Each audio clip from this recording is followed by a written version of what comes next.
नमस्कार, मैं Anvesha Majumdar, clinical dietitian, Pex super speciality hospital Varanasi. राष्ट्रीय पोषण सप्ताह सितंबर के महीने में पूरे हिंदुस्तान में हर वर्ष मनाए जाते हैं, जिसमें संतुलित आहार के बारे में लोगों को शिक्षित किया जाता है। वार्षिक कार्यक्रम में कुपोषण से निपटना और बीमारियों से बचने के बारे में भी लोगों को बताया जाता है। अब कुपोषण एक गंभीर समस्या है जो आपके पोषक तत्वों की कमी से होती है। अब इससे बचने के लिए हमें संतुलित आहार की ज़रूरत है, जिसमें हम लोग सारी चीज़ें होनी चाहिए, जैसे अनाज, दाल, सब्जियां, फल, दूध के पदार्थ, नट्स, बीन्स इत्यादि। शरीर को संपूर्ण तरीके से स्वस्थ रखने के लिए कुछ आवश्यक पोषक तत्व होने चाहिए हमारे खाने में, जैसे प्रोटीन, मिनरल्स, विटामिन्स और फाइबर। प्रोटीन हमें दाल, दूध के पदार्थ, बीन्स, नट्स, अंडे, मांस इत्यादि से मिलते हैं। शरीर के कोशिकाओं के निर्माण के पीछे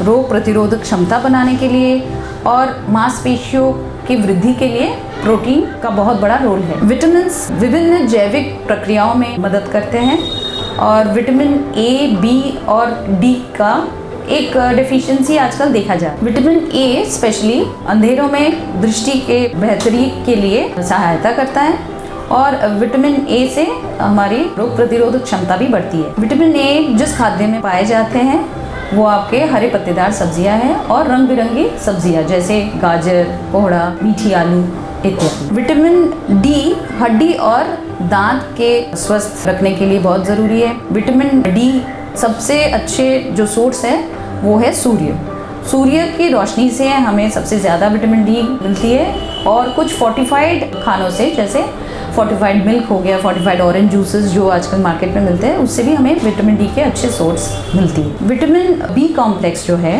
वो हमारे रेड ब्लड सेल्स बनाने के काम में आता है और ब्रेन और स्पाइनल कॉर्ड के कुछ ज़रूरी तत्व में भी उसका बहुत बड़ा योगदान है। तो विटामिन बी हमें कौन से खाद्य से मिलते हैं? ज़्यादातर आपके अनाज हो गए, जैसे चावल, गेहूं का आटा, मक्का, फिर अंडे की सफ़ेदी, फिर दूध से मिलते हैं, दाल, हरे पत्तेदार सब्जियां। मिनरल्स अगर देखा जाए तो उसमें कैल्शियम, आयरन और मैग्नीशियम बहुत ज़्यादा इंपॉर्टेंट है हमारे शरीर के लिए। कैल्शियम जैसे सबको पता है हड्डी और दांत के मजबूती के लिए ज़रूरत है। आयरन अनीमिया से बचाते हैं, जो ज़्यादातर आजकल बच्चे और महिलाओं में ज़्यादा पाया जाता है। और मैग्नीशियम जो है मांसपेशियों के संचालन के लिए ज़रूरी है। और ज़्यादातर मिनरल्स हमें सब्जी, हरे पत्तेदार सब्जियां, फल, दूध, अंडे इस सारी चीज़ों में मिलता है। फाइनली फाइबर के बारे में अगर देखा जाए, ये हमारा सबसे ज़्यादा वेट कंट्रोल कराते हैं, कब्ज़ की